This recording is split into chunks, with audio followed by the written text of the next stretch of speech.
श्राद्ध कर्म करते हुए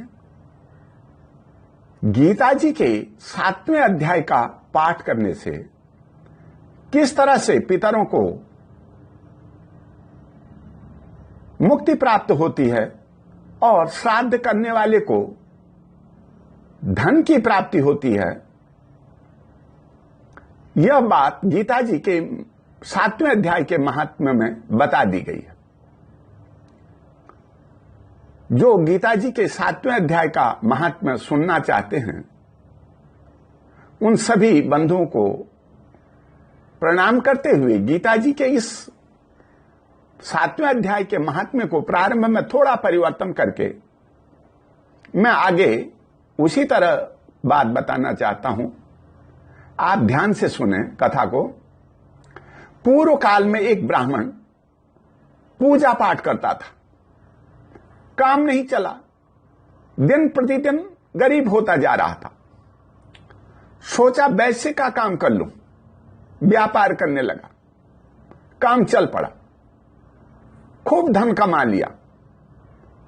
तब सोने चांदी के रुपये थे, बैंक आदि की व्यवस्था थी नहीं। पैसा पकड़ा, मटकों में भरा और खेत में दबा करके रख दिया। 3 औरतें उसके पास पहले ही थी। सोचा एक शादी और कर लूं, खूब बच्चे होंगे, जमीन खरीदेंगे, व्यापार बढ़ाएंगे, प्लाट काटेंगे, फिर बेचेंगे, लाखों रुपया आ जाएंगे। फिर मंत्री बनने के लिए चुनाव लड़ूंगा, जिसको रुपया चाहिए रुपये दूंगा, जिसको खिलाना पिलाना पड़े खूब खिलाऊंगा। 150-200 लोग परिवार के हो गए, कुछ रिश्तेदार, कोई भाईचारा, आने जाने मिलने वाले, बहुत से दोस्त, बहुत से साथी मिलकर के जब वोट मांगने जाएंगे तो सब लोगों का वोट मुझे मिलेगा, फिर हारने का तो कोई मतलब नहीं है।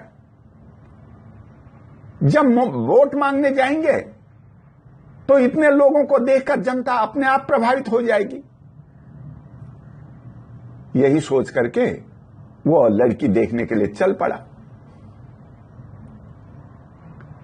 रास्ते में उसे सांप ने काट लिया और वो वहीं मर गया। कुछ समय वो प्रेत योनि में दुख भोगता रहा, फिर सर्प योनि में जन्म ले लिया। एक दिन वह सपने में अपने बेटे को दिखाई दिया। उसने कहा, मैंने अपने खेत में धन गाड़ रखा है, मैं अब सर्प योनि में पड़ा, धन की रक्षा करते करते बहुत दुखी हो रहा हूं। तुम जाओ, बरगद के पेड़ की बाईं तरफ दीवार नजर आएगी, दीवार की जड़ में खोदना, तुम्हें धन मिल जाएगा। इस समय श्राद्ध पक्ष है। श्राद्ध पक्ष की चतुर्दशी को मेरी मृत्यु हुई थी। चतुर्दशी के दिन तुम ब्राह्मण बुला करके श्राद्ध की सामग्री तैयार कर लेना।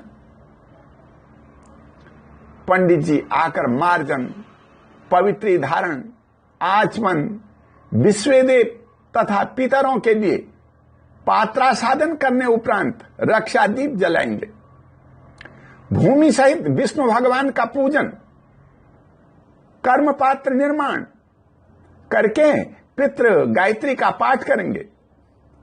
विश्वदेवों का आवाहन, पितरों का आवाहन और अर्घ प्रदान कर वह विश्वदेवों का पूजन करेंगे।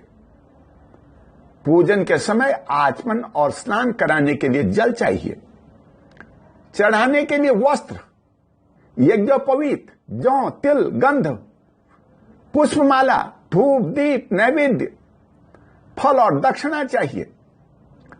भोजन में शहद और पिंडदान के समय दुग्ध धारा के लिए गाय का दूध चाहिए। अर्घपात्र, घृत पात्र, भोजन रखने के लिए पत्ते आदि की जरूरत पड़ेगी। विष्णु भगवान तथा पितरों के लिए भोजन भी तैयार करके रखना। पिंडदान के लिए भात बना लेना। पंडित जी विश्व देवों का पूजन कर अन्नदान का संकल्प कराएंगे। विश्व देवों के पूजन के बाद पितरों का पूजन होगा। पात्रालंबन के बाद वह पितरों के लिए भोजन दान का संकल्प कराएंगे। फिर पितृ गायत्री का पाठ, श्रुति स्मृति और पुराण का पाठ होगा। फिर पिंड बना करके उनका पूजन और पिंडदान का संकल्प कराएंगे। षड ऋतु नमस्कार, अक्षयोदक दान, आशीष प्रार्थना के बाद पिंडों पर दुग्ध धारा दिलाएंगे। फिर पंचबली विसर्जन तथा भगवान का स्मरण होगा। 2-2.5 घंटे तुम्हें श्राद्ध करते हुए लगेंगे। फिर गीता जी के 7वें अध्याय का पाठ तथा महात्म्य पढ़ना है। इससे मेरी मुक्ति हो जाएगी। श्राद्ध को तसल्ली से करवाना, जल्दबाजी न करना। तुमने श्राद्ध ढंग से नहीं किया तो मुझे मुक्ति नहीं मिलेगी। फिर मैं तुम्हें शाप दे दूंगा जिससे तुम्हारा कुल नष्ट हो जाएगा। अब तुमने जैसा करना है कर लो। यह कहकर